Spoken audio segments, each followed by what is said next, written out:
Welcome back. A local organization is making the transition into the workforce a little easier for the homeless, formerly incarcerated, or they're battling an addiction. Ransom Ministry takes electronic waste and other recyclables from residents, and then they turn that into an opportunity. The reusable materials collected are sold to help for job training and other programs to help the homeless get back into the society. I want to welcome the executive director for coming in today. Matt, thank you so much for stopping by. Well, thanks for having me. We were talking about it during the commercial break here. I'm really excited about this. You guys have been doing this program since January. Yes. And how many recyclables have you received so far? So far, we're at 300,000 pounds of e-waste that would have normally went into a landfill or people just have hanging around their house. Okay, so before I get into the recycling program, just want to refresh people's memory on all the work that Ransom Ministries does, and it's at its core to help the homeless. Yeah. We started out just cafes, donation only. There's still 6 cafes open at different churches, but we felt like we needed to hand those over to the churches so that they could reach the people in their community. So now they run them. We don't really do anything with it, but we felt like we needed to get people where they didn't need those things anymore. And the only way to do that is to get them back into work.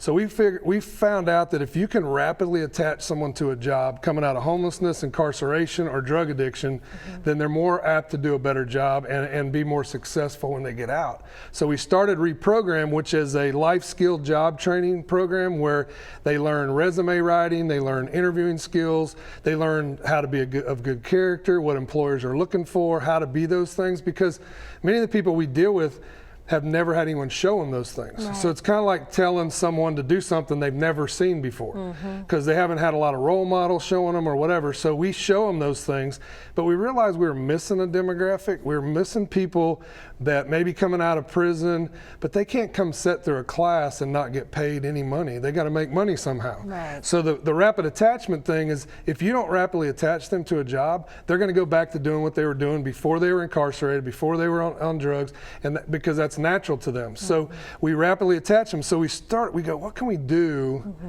to give them skills like showing up to work on time, staying at work all day, doing what you're told, doing things with excellence. So we really just came, I couldn't tell you, besides God gave me the idea of what about e-recycling, stuff people got. Which is great because even in Daphne, as we were talking about, you know, they are going to be scaling back the recycling program, and that's where you come in. That's right, and we take anything with a cord. You got an old vacuum cleaner, we take it.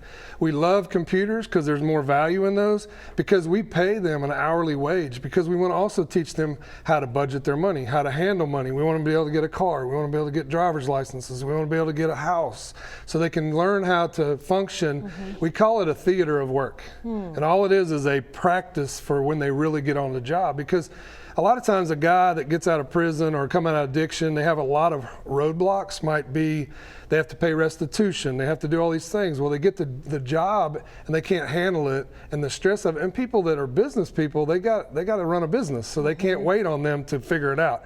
So we try to keep them as long as they need to overcome those roadblocks, so that when they go into the job market, whoever our partner is that takes them on, they've already overcome those things. So now they can be a good, vital employee for the people that are needing to hire them. And this is awesome. And as he said, take anything with a cord. There are several drop-off locations where you can take those recyclables. Matt, thank you so much. There's never enough time. Thank you. We will have this interview posted on our YouTube page. You can subscribe to the Fox 10 YouTube page.